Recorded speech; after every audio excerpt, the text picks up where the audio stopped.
Madame la Présidente, chers collègues, ministres, enfin, c'est la fin de la discussion.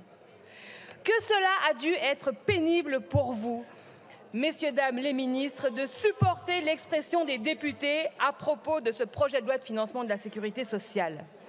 Les critiques sont venues de tous les bancs et les propositions aussi, et c'est peut-être ça qui vous a le plus importuné. Le 20 octobre au matin, l'Assemblée avait débuté l'examen de la première partie du PLFSS et elle a voté contre, essentiellement en raison du manque de sincérité de votre présentation budgétaire.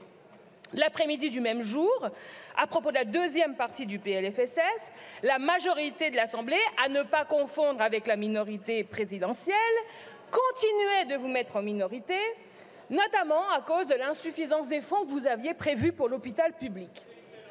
Et paf, vous avez dégainé le 49.3.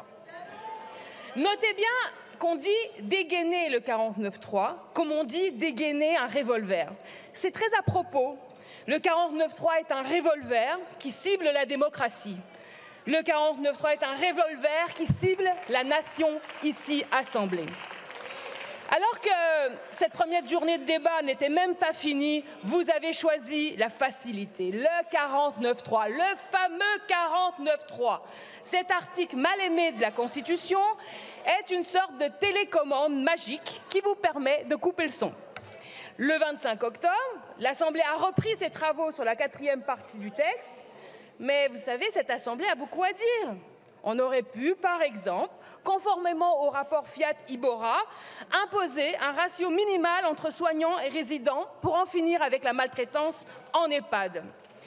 Nous pourrions aussi obliger les industries pharmaceutiques à prévoir un stock d'au moins 4 mois pour la couverture en médicaments. Mais tout cela, vous le refusez. Vous refusez même qu'on en débatte. Et donc, vous sortez votre télécommande maléfique. Le 25 novembre, en deuxième lecture, la Première ministre a battu un record historique en permettant, avant le 49.3, un débat d'une durée record de 0 heure, 0 minute et 0 seconde.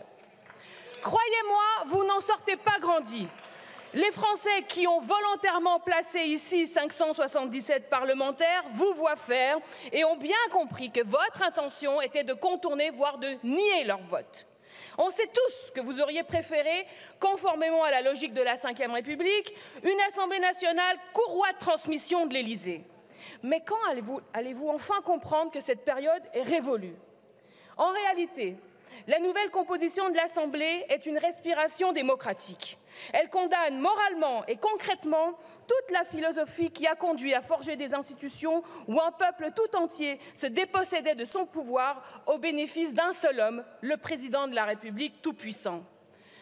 Alors que nous entamons la lecture définitive, entre guillemets, de ce PLFSS, on se doute bien que le gouvernement va encore sortir son 49.3. Collègues, abrégeons leur souffrance en adoptant cette motion de rejet. Il nous faut ridiculiser le 49.3. Ce 49.3 est condamné par l'histoire.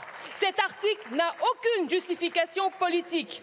Il s'agit tout simplement d'un abus de pouvoir qui est légalisé par la Constitution de 58, qui est d'ailleurs elle-même aussi condamnée par l'histoire.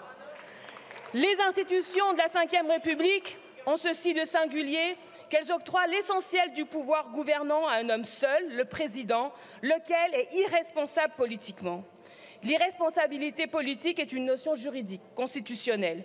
Et dans les pays démocratiques, les personnes qui détiennent le pouvoir gouvernant sont responsables, au moins devant le Parlement, mais aussi parfois directement devant le peuple, par la voie du droit de révoquer les élus en cours de mandat.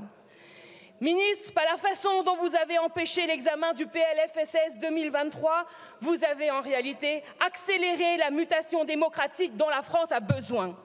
Oui, il faut débarrasser la Constitution de l'article 49.3 et vous en avez apporté la preuve.